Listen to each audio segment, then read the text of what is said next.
caros telespectadores, os nossos programas têm andado entre o norte e o sul, entre Trás-os-Montes e o Algarve, e há imenso tempo que não vínhamos ao Porto. Ora, no Porto aconteceram ultimamente coisas importantes. No âmbito da Capital da Cultura 2001, deram-se factos importantes. É desses factos que eu hoje queria falar.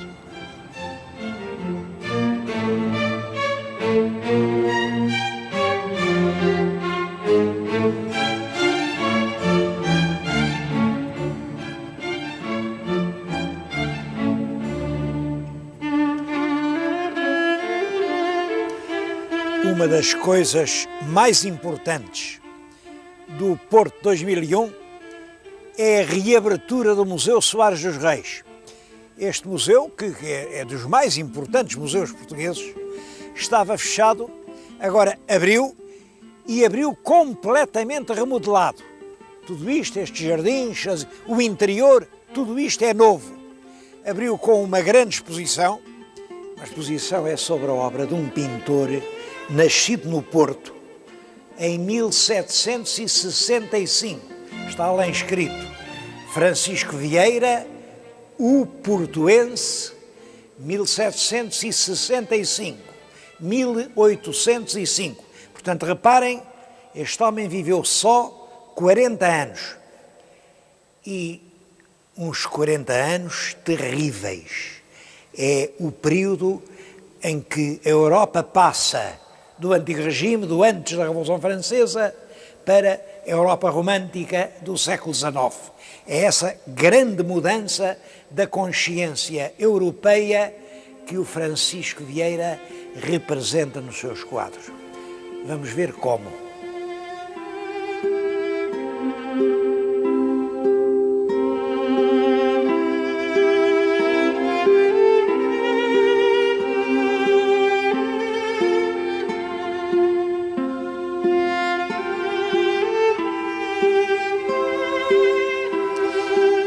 É o retrato de Francisco Vieira por volta dos 30 anos. Foi pintado por uma pintora suíça, Angélica Kaufmann, e como vê, não foi acabado.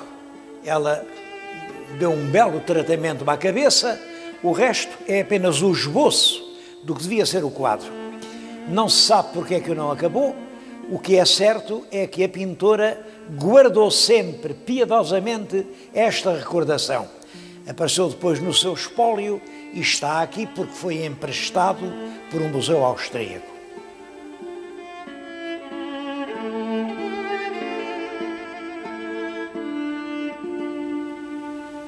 Aquele retrato foi pintado em Itália, porque Francisco Vieira passou muitos anos da vida em Itália. Ele tinha nascido aqui no Porto, era filho de um pintor, e de um pintor nada mau, um pintor completamente esquecido. Mas vejam por estes quadros, era um pintor do seu tempo, claro, mas um pintor com muita categoria. Alguém achou jeito ao rapaz, ele tinha ali uns 20 anos, um pouco mais, e, não se sabe ao certo quem, deram-lhe meios para ir estudar para a Itália. E passa em Itália os melhores anos da sua vida. Lá chegou a ser considerado um grande pintor, foi membro da Academia de Parma e para isso até fez não é uma tese, mas enfim, um quadro que representava uma espécie de tese de doutoramento. Eu tenho aqui junto de mim. É esta cabeça de velho. E peço aos senhores telespectadores que observem com atenção, porque realmente isto está extremamente bem pintado. Como técnica, isto é já insuperável. É um velho, portanto, um modelo de estúdio, não tem uma ideia, mas é um modelo de estúdio pintado de uma forma extraordinária. Bom, isso abre-lhe as portas, ele entra na corte, vai pintar príncipes, pinta um retrato da própria Duquesa de Parma. Eu acho aquele retrato muito bom, porque não é que esteja tão bem pintado como este velhote, não senhor, mas é de uma brutalidade. A Duquesa com uma espingarda, aquela duquesa era caçadora, gostava de andar às lebres, tem um rosto quase masculino, uma brutalidade, e eu acho aquele quadro notável pela sinceridade. Depois pinta muita coisa, pinta príncipes, princesas, paisagens, vai para a Inglaterra, e é a Inglaterra que ele pinta. Nessa altura a Inglaterra já está em pleno romantismo. Pinta um quadro profundamente romântico. Reparem, aquilo é apenas um bosque, mas ele diz que não, diz que é a fuga da princesa Margarida. Era uma história inglesa, no tempo da Guerra das Duas Rosas, a princesa Margarida fugiu com um filho, mas ao atravessar um bosque foi assaltada por um bandido. Houve sempre bandidos nos bosques e bandidos atrás das princesas. Ela lá lhe disse que levava ali o filho pequenino, que era príncipe, e o bandido, enfim, teve respeito pelo príncipe e escoltou a princesa até ao palácio. Esse quadro é já um quadro perfeitamente romântico. É extraordinário como este homem, que ele chegou a Roma em 1789, o ano da tomada da Bastilha. Bom, pois ele faz uma evolução rápida. Aquele quadro que estou agora a ver é de um romantismo completo. Como são românticos, por exemplo, o conjunto das ilustrações que ele fez para os Lusíadas. Agora estão a ver, cada um destes quadros devia ilustrar um canto dos Lusíadas. Nunca foram publicados e eu tenho pena que não se tenha aproveitado esta oportunidade da Porto 2001 para fazer uma edição portuense dos Lusíadas, ilustrada pelo Vieira Portuense. Bom, mas estamos a tempo. Não foi este ano, vai ser para o ano que vem. Não acredito que o Porto deixe de fazer isso. São das mais bonitas ilustrações dos Lusíadas. Aliás, quando andava lá por fora, a história nacional impressionou-o sempre muito, e isso também é uma posição romântica. Um dos últimos quadros é Dona Filipa de Vilhena armando o seu filho cavaleiro para ir tomar parte, é claro, na restauração. Bem, o quadro é célebre. Eu devo-lhes confessar que não sou muito admirador daquele quadro, que acho que tem desequilíbrios na composição, tem ingenuidade na textura, mas representa, enfim, a concepção que da independência de Portugal tinha um português que naquela altura estava em Inglaterra. Mas o senhor telespectador, se quiser saber mais de Vieira Portuense, venha ao Porto e visite esta exposição. Eu mostrei-lhes 4 ou 5 quadros que aqui estão, quando há aqui muitas dezenas, e vale a pena vir aqui.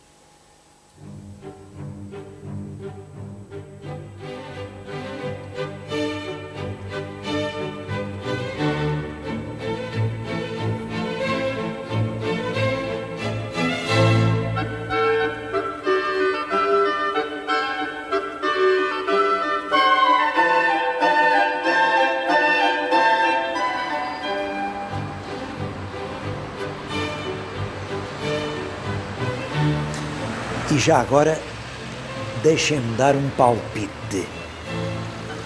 Quando vierem ao Porto para ver o Museu Soares dos Reis, não deixem de visitar a Biblioteca Pública Municipal do Porto, onde nesta altura está a decorrer uma das mais notáveis exposições culturais que nos últimos anos se têm realizado no nosso país. É uma exposição sobre o livro, mas não é sobre o livro em geral. Claro que também é sobre o livro. Está aqui o monge que escrevia o livro, está aqui a pena com que ele escrevia, está aqui o pergaminho. O pergaminho é uma pele de animal que era alisado com uma pedra pómez para alisar o pergaminho. Está aqui, enfim, uma simulação de como se fazia um livro na Idade Média.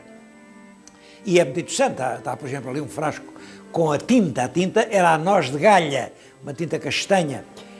Agora, o mais notável é isto, é que estão aqui expostos e pela primeira vez apresentados ao público português em todo o seu conjunto os livros que constituíam a biblioteca de Santa Cruz de Coimbra no século XII, no tempo do nosso rei Dom Afonso Henriques. Olhem, foi por aqueles livros que Santo António estudou. Estes livros estavam em Coimbra, veio a Revolução Liberal, o convento estava um bocado ao Deus dará, e o Alexandre Herculano, perfeitamente consciente do valor incomparável daquelas obras para a cultura portuguesa, carregou-as, não sei como, a dorso de uns machos ou coisa assim, e guardou tudo aqui na Biblioteca do Porto. Por isso, eles chegaram até aos nossos dias. Há ali livros do século X, portanto anteriores ao ano 1000. Há ali várias coisas do século XI, 1000 e pico, muitas do século XII, 1100 e tal. Vai até a livros copiados lá em Santa Cruz, já no século XV, como as Crónicas Breves. Só para poder ver aqueles livros, que são a primeira fonte do saber da nossa história, são as mais antigas raízes desta nação que nós somos. Só para ver aquilo se justifica que o senhor telespectador venha até ao Porto. E estou-lhes a dizer isto agora já, mas a exposição vai durar até ao fim do mês de outubro. Ainda pode não perder essa rara oportunidade que nos anos mais próximos se não vai repetir.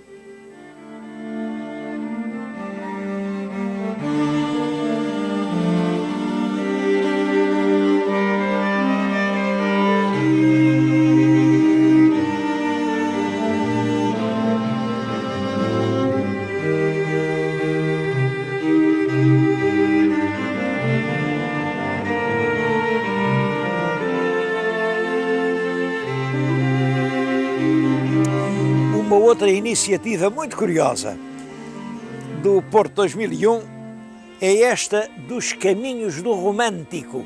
Bom, Caminhos do Romântico foi a designação dada a uma atividade que consiste em conservar caminhos vicinais que mantêm uma intensa ruralidade e que ficam dentro da cidade do Porto, é claro que estamos dentro da cidade, mas apesar disso, recordam ainda os tempos do século XIX, os tempos do romantismo.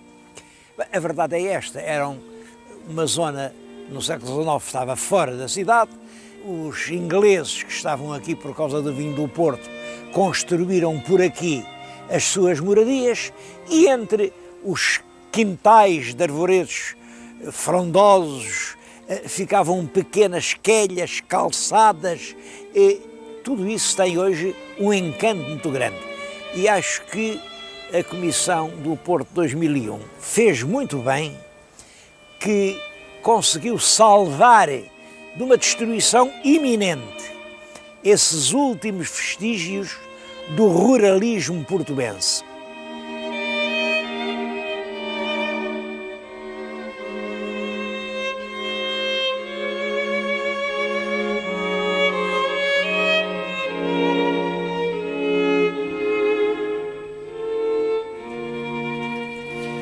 Estes caminhos do Romântico ainda não foram inaugurados, portanto, ainda estão nos últimos trabalhos de preparação. E isso explica alguma nudez que possam ter notado. Bem, mas não duvido que dentro de alguns anos vão ser uma das grandes atrações do Porto. Claro que não é a paisagem que faz o romantismo, é o romantismo que faz a paisagem. Mas ou não me engano muito, ou estamos outra vez a caminho do romantismo.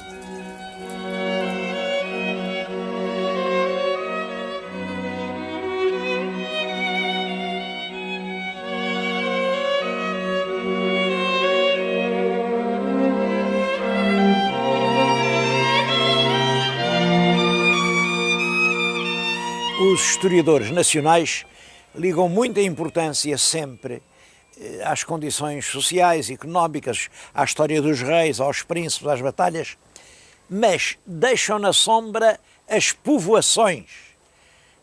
A vida reside nas cidades, nas vilas e nas aldeias. Isso raramente é tratado. Bom, eu recebi agora uma obra, que é a História de Portugal, da direção do professor João Medina, que é uma feliz exceção a essa regra. Tem um excelente capítulo da professora Manuela dos Santos Silva sobre a evolução das cidades e tem precisamente sobre a evolução do Porto. Aqui temos o Porto primitivo, chamam isto a muralha sueva, ela não é sueva, mas depois o Porto fernandino, o Porto que vai crescendo, e é exatamente nessa evolução. Estamos agora no Porto do século XIX, no Porto Romântico, e é esse Porto que vamos visitar.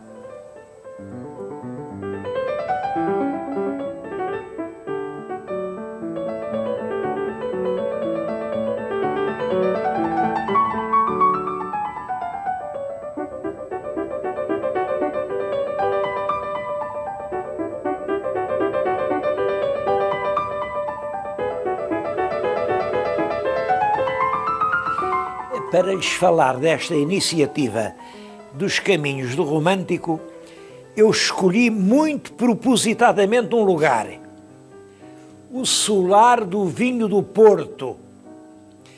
Ora bem, o Solar do Vinho do Porto fica debaixo desta sala em que agora estou, é lá embaixo. Embaixo é o vinho do Porto e em cima é o Museu do Romantismo. Agora estou a falar-lhes numa sala do Museu Romântico do Porto. Não lhes vou mostrar o museu todo porque já aqui estivemos 2 vezes, mas isto é uma sala muito típica da sociedade romântica portuense. Mas o que é mais expressivo é esta situação. Na base, o vinho. Em cima, o romantismo. Porque o romantismo portuense tem por base a exportação e a riqueza resultante do vinho do Porto. Fala-se muito em romantismo, as pessoas romantismo confundem romantismo com sentimentos, romantismo é apenas isto. É a consciência burguesa do mundo.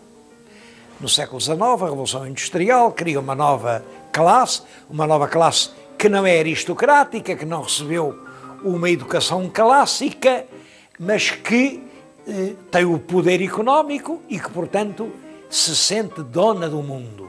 É essa nova gente, tem uma nova concepção dos valores, das coisas, dos direitos, que cria o romantismo. O romantismo é a consciência burguesa, a consciência cultural burguesa.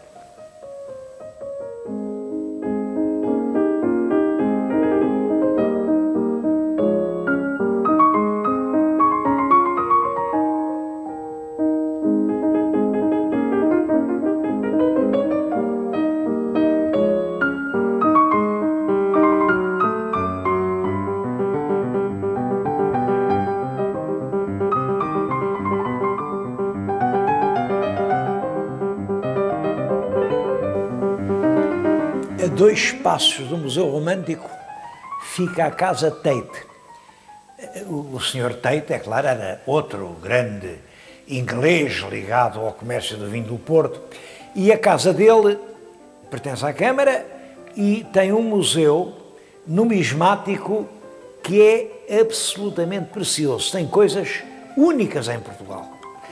Tem cerca de 17 mil moedas, das quais muitas centenas ou milhares romanas, que foram colecionadas por outro homem ligado ao vinho do Porto, o João Allen, um homem de ascendência inglesa e que era um colecionador apaixonado. Eu estou junto de uma vitrine que escolhi porque tem uma moeda que é especialmente preciosa. Ela está ali, tem o número 34. Aquela moeda teve um destino prodigioso. Isto é ainda antes de Cristo, é uma moeda de 30 e tantos antes de Cristo, tem data, e tem, deste lado, a cabeça da deusa Juno. Não uma Juno qualquer, mas uma Juno que tinha um templo e era a Juno Moneta. Portanto, puseram lá a cabeça de Juno, lá está ela, e depois escreveram Moneta. E no reverso, é muito interessante, tem os instrumentos com que se faziam as moedas. Lá tem o alicate, lá tem o maço, lá tem a bigorna. É uma casa da moeda em miniatura. Aquela pequena moeda veio dar nome às moedas de todo o mundo. Foi por causa de Junos Moneta que hoje nós chamamos moeda, a qualquer moeda, até o euro vai ser moeda.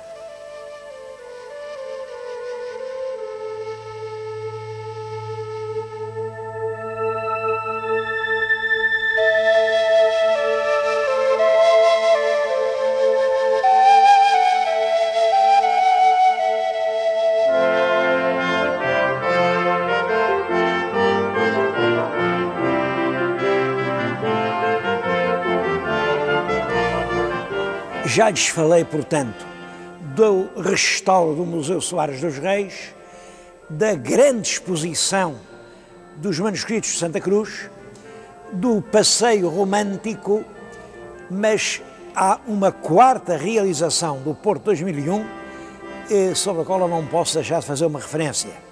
É a restauração completa do grande edifício da relação e da cadeia. Eu estou na sala das audiências, era aqui que os desembargadores se reuniam. Como veem, é uma sala enorme, aliás, todo o palácio tem uma grandiosidade extraordinária. A relação, como creio que sabem, é um tribunal de recurso. No direito de todos os países civilizados, naturalmente, há uma primeira instância, um juiz que resolve os casos, mas as partes não são obrigadas a concordar. O juiz diz, é assim, tem toda a autoridade para o dizer, é preciso respeitar o que o juiz diz, mas respeitar não é concordar. Isso é muito importante e as pessoas às vezes ignoram isso. O advogado respeita a decisão judicial, mas discorda e, portanto, interpõe recurso para outros juízes de um grau superior, e esses juízes vão rever o caso e dão razão ao advogado ou dão razão ao juiz, conforme eles entendem. É a segunda instância. É essa segunda instância que se chama relação. E mesmo da decisão já muito alta da relação, a decisão dos senhores desembargadores, o advogado ou a parte pode não concordar e, portanto, com todo o respeito, interpõe recurso da decisão da relação para a última instância, que é o Supremo. Os conselheiros do Supremo, esses julgam em última instância. Bom, ainda há um recurso para o Pleno, mas isso já é um pormenor que não interessa muito. Falo-lhes nisto para que o senhor telespectador tenha bem presente isto, a diferença que há entre respeitar e concordar. Respeitar é o obrigatório. Concordar depende da consciência de cada um.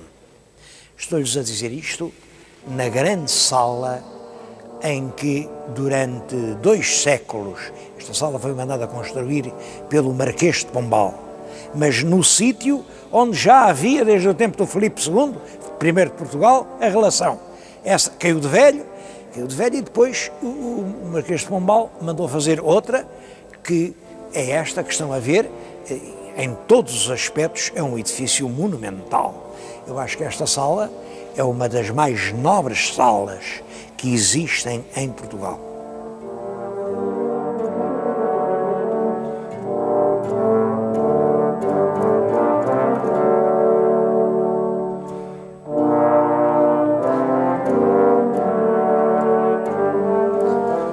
Mas o grande edifício não servia apenas de Tribunal da Relação, servia também de cadeia civil do Porto. Aliás, é uma enorme cadeia, cabiam aqui um número imenso de presos. Eu vim-lhes falar num lugar que é célebre, porque era a Sala São João, onde esteve preso o escritor Camilo de Castelo Branco. Ele entrou aqui no dia 1 de outubro de 1870 e esteve aqui muitos meses preso, acusado de ter relações com a esposa de um comerciante rico aqui do Porto, Pinheiro Alves, e o comerciante foi fazer queixa ao juiz de que o senhor Camilo andava com a mulher dele, que era a Ana Plácido. O crime de adultério era então punido. Eles foram presos e Camilo foi aqui que escreveu, nesta sala, que escreveu o famoso Amor de Perdição. Eu já recordo-me de lhes ter mostrado o original manuscrito no Rio de Janeiro. É uma das joias do Gabinete Português de Leitura. Pois bem, foi escrito aqui. A sala hoje mantém-se como era, é aliás a única parte do enorme edifício que não foi completamente transformada e mantém-se aqui exatamente em memória de Camilo.